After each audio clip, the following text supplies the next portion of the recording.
ಇನ್ನೊಬ್ಬನನ್ನು ವಿಮರ್ಶಿಸುವ ಪ್ರತಿಯೊಬ್ಬರು ಈ ವಿಡಿಯೋವನ್ನು ತಪ್ಪದೆ ನೋಡಿ. ಒಂದೂರಲ್ಲಿ ಒಬ್ಬ ರಾಜನಿದ್ದ. ಆತ ಪ್ರತಿದಿನವೂ ಸತ್ಪಾತ್ರರಿಗೆ ಶ್ರದ್ಧೆಯಿಂದ ಅನ್ನ ಸಂತರ್ಪಣೆ ನಡೆಸುತ್ತಿದ್ದ. ಒಂದು ದಿನ ಬಯಲು ಪ್ರದೇಶವೊಂದರಲ್ಲಿ ಅನ್ನ ಸಂತರ್ಪಣೆ ಏರ್ಪಡಿಸಲಾಗಿತ್ತು. ಮೇಲೆ ಆಕಾಶದಲ್ಲಿ ಗಿಡಗವೊಂದು ಸತ್ತ ಹಾವನ್ನು ಎತ್ತಿಕೊಂಡು ಹೋಗುತ್ತಿತ್ತು. ಆ ಸತ್ತ ಹಾವಿನ ಬಾಯಿಯಿಂದ ಒಂದು ಬಿಂದು ವಿಷ ರಾಜ ಹಂಚುತ್ತಿದ್ದ ಆಹಾರದ ಮೇಲೆ ಬಿದ್ದಿತು. ಹೀಗಾದದ್ದು ಯಾರಿಗೂ ಗೊತ್ತಾಗಲಿಲ್ಲ. ರಾಜ ಆಹಾರ ಹಂಚುವುದನ್ನು ಮುಂದುವರಿಸಿದ. ರಾಜನಿಂದ ವಿಷದ ಆಹಾರವನ್ನು ಪಡೆದ ಒಬ್ಬ ಬ್ರಾಹ್ಮಣ ಅಲ್ಲೇ ಸತ್ತು ಹೋದ. ರಾಜ ಈ ಘಟನೆಯಿಂದ ತುಂಬಾ ನೊಂದುಕೊಂಡ.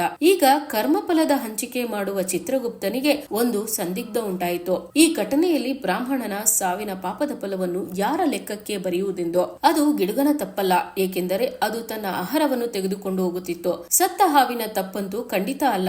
ರಾಜನ ತಪ್ಪು ಆಗಿರಲು ಸಾಧ್ಯವಿಲ್ಲ. ರಾಜನಿಗೆ ಆಹಾರದ ಮೇಲೆ ವಿಷ ಬಿದ್ದದ್ದು ಗೊತ್ತೇ ಇರಲಿಲ್ಲ. ಹೀಗೆ ತಲೆ ಕೆಡಿಸಿಕೊಂಡ ಚಿತ್ರಗುಪ್ತ ಸೀದಾ ಯಮಧರ್ಮನ ಬಳಿ ಹೋಗಿ ತನ್ನ ಸಮಸ್ಯೆಯನ್ನು ವಿವರಿಸಿದ.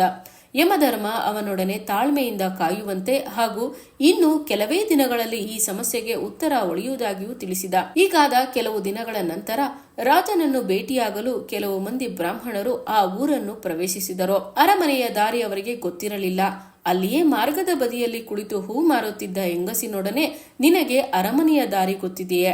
ನಾವು ಅಲ್ಲಿಗೆ ಹೇಗೆ ಹೋಗಬಹುದು ಎಂದು ವಿಚಾರಿಸಿದರು. ಅದಕ್ಕೆ ಆಕೆ ಒಪ್ಪಿ ಸರಿಯಾದ ದಾರಿಯನ್ನು ಅವರಿಗೆ ವಿವರಿಸಿ ಹೇಳಿದ ನಂತರ ಹೀಗೆಂದಳು: ನೀವು ಜಾಗರೂಕರಾಗಿರಬೇಕು, ಏಕೆಂದರೆ ಆ ರಾಜ ಬ್ರಾಹ್ಮಣರನ್ನು ಕೊಲ್ಲುವವನು ಎಂದಳು. ರಾಜನು ಮಾಡದ ಪಾಪದ ಬಗ್ಗೆ ಕೆಟ್ಟದಾಗಿ ವಿಮರ್ಶೆ ಮಾಡಿದ ಕ್ಷಣದಲ್ಲಿಯೇ ಚಿತ್ರಗುಪ್ತನ ಪ್ರಶ್ನೆಗೆ ಉತ್ತರ ದೊರಕಿತು. ಆತ ಬ್ರಾಹ್ಮಣ ಸತ್ತ ಪಾಪದ ಫಲವನ್ನು ಆಕೆಯ ಲೆಕ್ಕಕ್ಕೆ ಸೇರಿಸಿದನು. ಕಥೆಯ ನೀತಿ ಹೀಗಿದೆ: ನಾವು ಯಾರಾದರೊಬ್ಬರ ಪಾಪದ ಬಗ್ಗೆ ಆಡಿಕೊಂಡರೆ ಮತ್ತು ನಾವು ಆಡಿದ ಮಾತು ಸುಳ್ಳಾಗಿದ್ದರೆ ಆ ಪಾಪದ ಫಲ ನಮ್ಮ ಲೆಕ್ಕಕ್ಕೆ ಸಂಪೂರ್ಣವಾಗಿ ಸೇರಿಸಲ್ಪಡುವುದು. ಆದ್ದರಿಂದ ನಾವು ಇತರರ ಬಗ್ಗೆ ಯೋಚಿಸುವಾಗ, ಮಾತನಾಡುವಾಗ ಜಾಗರೂಕರಾಗಿರಬೇಕು.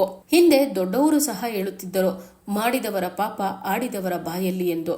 ಮಾತನಾಡುವಾಗ ಜಾಗರೂಕರಾಗಿ ಮಾತನಾಡಿ. ಯಾರಾದರೊಬ್ಬರ ಬಗ್ಗೆ ಮಾತನಾಡುವಾಗ ಸತ್ಯಾಸತ್ಯತೆಗಳ ಬಗ್ಗೆ ತಿಳಿದು ಮಾತನಾಡುವುದು ಉತ್ತಮ.